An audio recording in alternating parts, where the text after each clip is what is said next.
Hi, my name is Putra and I will be explaining about money and the functions of money. So what is money?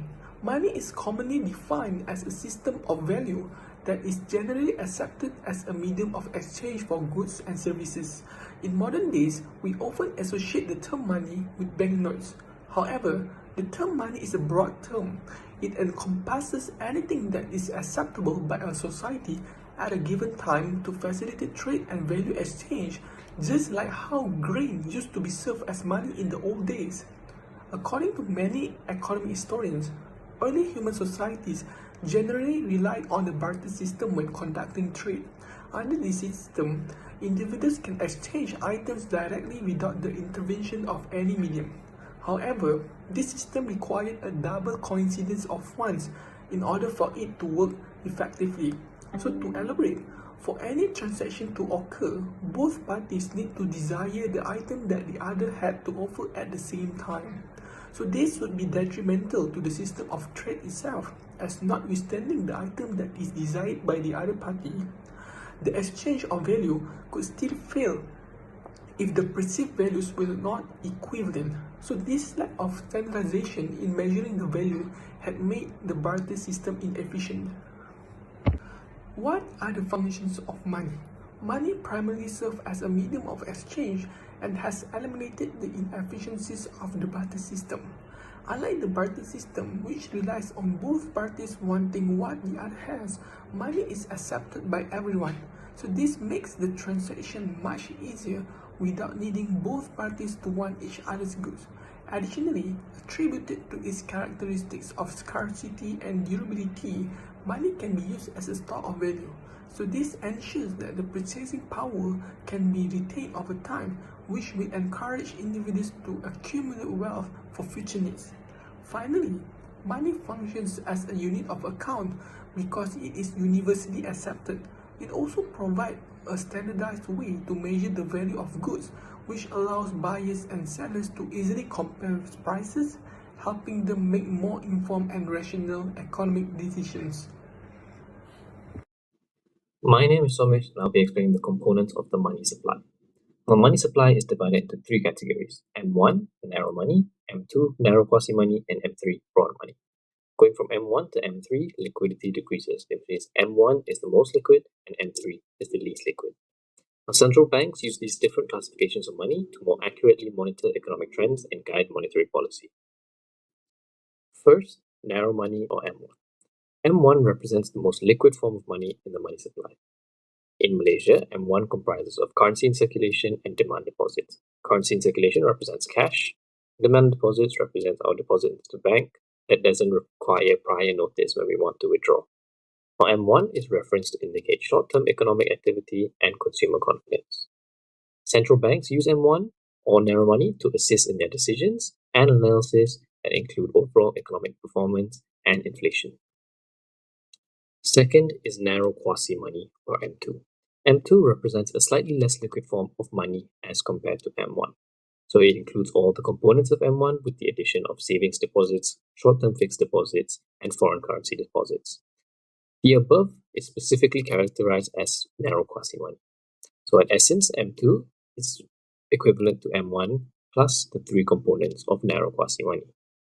M2 reflects public saving behavior and near cash liquidity and is interpreted by central banks to indicate possible increases or decreases in inflation.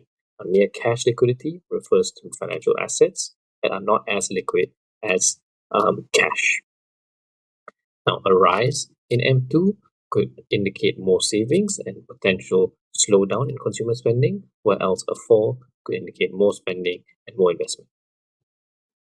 Now, broad money or M3. M3 represents the broadest form of money in the money supply. M3 includes all the components of M1 and M2 with the addition of long-term time deposits, institutional money market funds, short-term repurchase agreements, and other large liquid assets. The four components above are specifically categorized as broad money.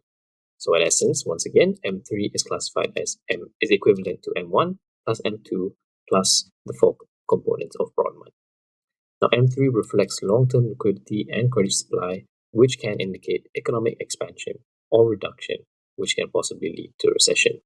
So a growth in M3 represents economic expansion, and a slowdown in M3 growth may indicate reduced spending. So first of all, money is debt. Money supply in notes and coins and demand deposit are debt or promise to pay. It shows financial obligation rather than physical value itself. In Malaysia, notes and coins are circulating debt of BNM or promise by the central bank to pay the holder. It also has no intrinsic value as it's only fiat money, which means its value is not based on the physical content but the trust. Notes like RM100 and 50 notes is just a piece of paper with an ink with a printed value and not backed by any gold or any asset. Following are the real-world examples of the value of money compared to others. Money as a whole is widely accepted as the universe as a medium of exchange, while others like Bitcoin or crypto are still indecisive whether they are accepted or not. BNM issued currency notes and coins are recognized as legal tender in Malaysia under Section 63 of Central Bank of Malaysia Act 2009. Bitcoins are not a legal tender, as being told by BNM stated that Bitcoin is not recognized and regulated on January 4th of 2014. Compared to others, money also has a value due to its limited supply compared to how useful it is. Money must be scarce enough to retain its value but available enough to support the economic activities. Purchasing power equals the amount of goods and service of a unit money can buy. If prices increase, money will buy less, leading to purchasing power to fall. However, if money loses its purchasing power too quickly, it will fail to function as money. Hyperinflation happens when inflation becomes too extreme, where money almost becomes useless. A real-world example comes from Hungary in 1946, where hyperinflation was so severe that prices doubled every 15 hours, making money almost useless. During the hyperinflation, money will lose its value rapidly, with people stop accepting it for trade. To keep the money value stable, the economy must stabilize the nation price level. One of the tools to stabilize the price level is by using monetary policy managed by the Central Bank of BNM. It involves controlling money supply and adjusting interest rate. Others come from the government action called fiscal policy through implementing action on spending and transaction. It must align with monetary policy with an aim to avoid budget deficit that fuel inflation and support economic stability. Good day everyone. Today we'll be presenting about Bank Negara Malaysia, the central bank of our country, and provide an explanation on its current monetary policy framework, especially based on the latest development in 2025. So, Bank Negara Malaysia, or BNM, was officially established on the 26th of January 1959, and it operates under the Central Bank of Malaysia Act 2009. BNM plays a crucial role in the Malaysian economy. It acts as a financial advisor and banker to the government and is also responsible for ensuring monetary and financial stability. On top of that, the bank works to promote a healthy, modern and a forward-thinking financial industry, something that is very important for a long-term national development. So, let's now look at the current policy framework being used by Bank Negara. Based on the latest action and announcements up to June 2025, there are three key areas I would like to highlight. The first one is the overnight policy rate, the second one is the statutory reserve requirement, and the last one is exchange rate policy. Firstly, the overnight policy rates, or OPR, remains unchanged at 3% and has stayed at this level since May 2023. This shows that BNM is maintaining a cautious but stable monetary stance, decision that it reflects a strong GDP growth with economic spending around 4.4% in the first quarter of 2025, and inflation rates remains under control. Core inflation is around 1.5%, which is within the rate target range, and the central bank is clearly trying to balance two things here. On one hand is supporting the current country's economic recovery, and on the other is making sure inflation doesn't spike, especially in the light of ongoing global uncertainties like geopolitical tensions and volatile commodity prices. Good day everyone. Today we'll be presenting about Bank Negara Malaysia, the central bank of our country, and provide an explanation on its current monetary policy framework, especially based on the latest development in 2025. So, Bank Negara Malaysia, or BNM, was officially established on the 26th of January 1959, and it operates under the Central Bank of Malaysia Act 2009.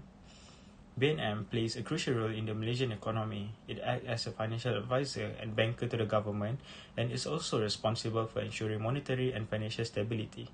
On top of that, the bank works to promote a healthy, modern, and a forward-thinking financial industry, something that is very important for a long-term national development. So let's now look at the current policy framework being used by Bank Negara. Based on the